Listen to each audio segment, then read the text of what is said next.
peur est une émotion biochimique qui nous informe que quelque chose ne fonctionne pas comme d'habitude. Elle nous avertit en fait d'un danger immédiat, un danger lointain, qu'il soit potentiel ou totalement imaginaire. Et suivant les individus, cette émotion se traduit par différents mouvements corporels. Tremblements, souffle coupé, montée de chaleur, le ventre, vous savez, le ventre qui tourne, les yeux qui s'écarquillent, la liste est encore longue. Mais bien que la peur soit une indication dans le moment présent qu'il se passe quelque chose, toutefois, elle ne dit pas ce qui se passe et ne fait rien d'autre que nous informer. Au même titre que, par exemple, le voyant d'une voiture qui s'allume pour nous signaler d'un problème. Il n'est qu'une LED lumineuse, mais il n'est pas le problème.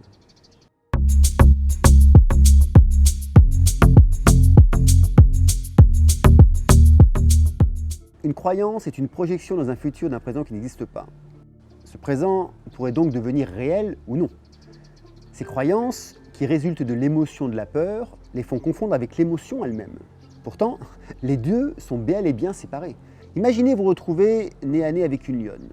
Une peur va naître en vous pour vous dire « attention, il y a risque de danger ». Mais ce qui va vous pousser à agir en toute confiance ou de vous faire manger, ce sera votre croyance. De ce point de vue, la croyance est l'imagination, une fiction, une sorte de film que nous faisons dans notre mental et auquel nous donnons notre accord. Et c'est bien en fonction de cet accord que nous agirons. Alors, toujours devant cette lionne, car c'est la lionne qui chasse, vous pourriez imaginer qu'elle est totalement rassasiée, encore faut-il le savoir. Et s'il fait jour, qu'elle ne vous attaquera pas. Ainsi, comme vous croyez en ce que vous pensez, vous serez confiant, resterez sur place sans bouger et la laissera passer devant vous. Par contre, si vous imaginez déjà être dans son ventre, votre réaction pourrait être différente, l'attaquer ou fuir brusquement, au risque qu'elle se sente menacée. Un autre exemple, face à la mer qui se recule suite à un tremblement de terre.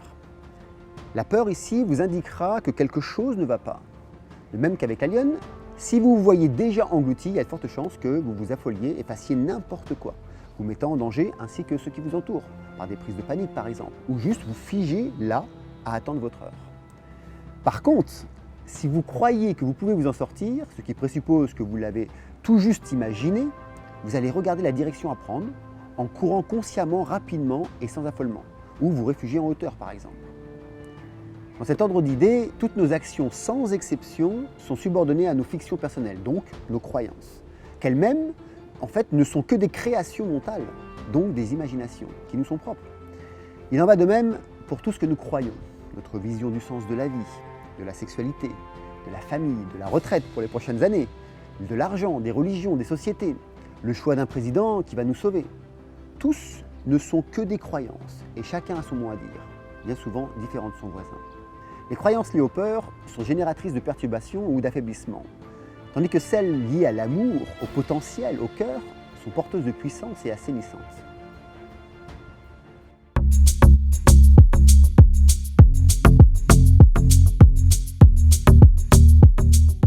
Maintenant que nous avons compris que la peur était un indicateur émotionnel, produisant des croyances n'étant que des créations mentales, le bon sens nous dit alors de modifier ces dernières, afin d'orienter ces croyances vers des mouvements énergisants plutôt que sur des fixations mortifères. Ce sont en fait, dans mon jargon, des algorithmes psychologiques à appliquer mentalement et consciemment. Voici les 4 catégories que j'ai recensées. La peur de perdre, la peur de manquer, la peur de l'épreuve et la peur du résultat.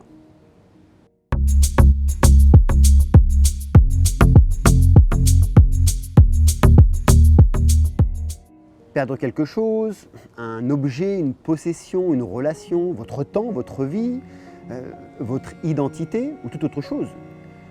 À ce moment-là, il convient juste de modifier votre état d'esprit, vos pensées, en vous concentrant non plus sur ce que vous allez perdre, mais plutôt ce que vous allez gagner.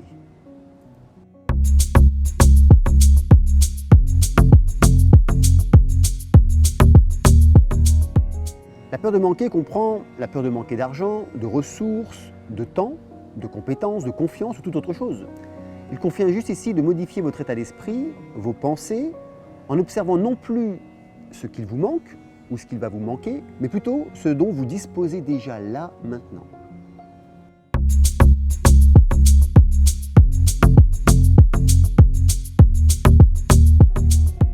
La peur de l'épreuve se manifeste par la peur de souffrir pendant que vous allez faire quelque chose. Alors cela peut concerner par exemple faire de l'exercice, réaliser une petite tâche ou une grande ambition, prendre le métro aux heures de pointe ou voyager dans des contrées inconnues et lointaines, mais aussi ça peut être aussi la peur de souffrir au moment de votre mort. Ici, il convient juste de modifier votre état d'esprit, vos pensées, en focalisant non plus sur comment vous allez souffrir, mais sur le plaisir que peut vous apporter le fait d'avoir accompli l'acte en question. Le plaisir ressenti aussi bien, par exemple, durant l'épreuve qu'après l'épreuve, ou simplement le plaisir d'avoir traversé cette vie.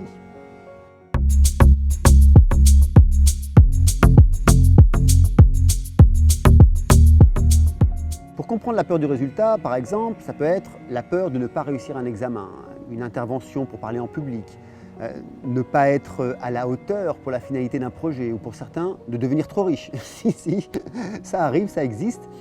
Et ce sont des personnes en fait qui ont peur de l'argent. Ici, pour cette peur du résultat, il convient juste de modifier votre état d'esprit, vos pensées, en se positionnant non plus sur les résultats et les aboutissements qui sont de toute manière incertaines, mais plutôt sur le moment présent, ainsi que sur les petits pas à mettre en place dans l'ici et maintenant. Alors, comme toute nouvelle habitude, ça demande de l'entraînement pour en faire un automatisme. Un entraînement qui, cette fois-ci, n'est pas contraignant puisqu'il vous libère. Plus jamais vous ne serez en proie au conditionnement consciemment imposé par d'autres que vous auriez inconsciemment accepté.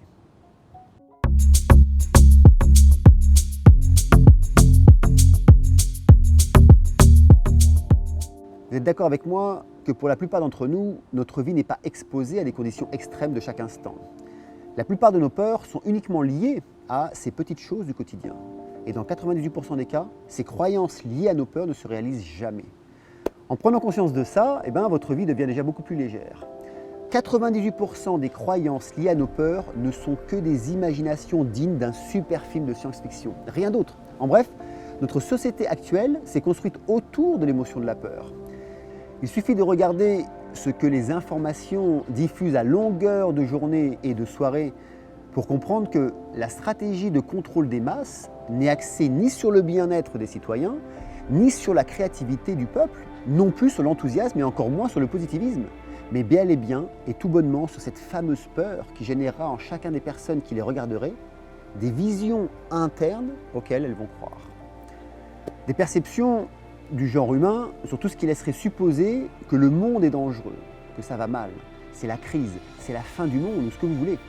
En revanche, à partir du moment où vous décidez de chercher l'information par vous-même, vous découvrez d'autres chaînes et canaux d'information, comme par exemple Gaïa en anglais, INRES en français, des sites de psychologie positive, de psychologie transpersonnelle, comme Soleil Mind par exemple, mais aussi des formateurs indépendants, des éveilleurs de conscience, des coachs spirituels, des soigneurs, des associations, aussi bien françaises qu'étrangères. Tous œuvrent en fait à éveiller les consciences plutôt que de les rabaisser pour les asservir. Et bien d'autres encore qui révèlent, je dirais aussi, une autre facette de notre monde et surtout de notre potentiel humain. Car c'est bien de ce potentiel humain qu'il est question. Aujourd'hui, on parle beaucoup plus ouvertement d'effondrement systémique, voire même de la disparition possible de notre humanité. Il est également question d'un point de non-retour. Mais malgré ça, chacun dans son coin se crée ses propres croyances. Il arrive même que nous vivions des tensions dans notre quotidien entre amis ou entre membres de sa famille, ou tout simplement avec des tierces personnes, qui ne croient pas à nos visions face à ce phénomène qui engendre de la peur.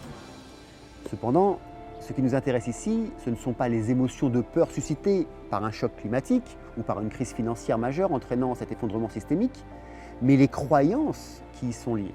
En effet, ce sont nos croyances qui nous poussent à agir et qui dirigent nos actions.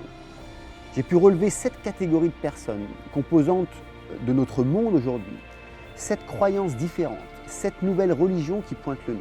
Et je vous présenterai ces 7 catégories de personnes dans la prochaine vidéo qui portera le même titre, Peur et croyances, une vision du monde d'aujourd'hui, partie 2. Voilà, si cette vidéo vous a inspiré, n'hésitez pas à la partager. Quant à moi, je vous retrouve la semaine prochaine pour la suite de cette vidéo, vous présenter cette croyance et je vous dis à la prochaine fois pour continuer à apprendre, évoluer, partager ensemble. Merci.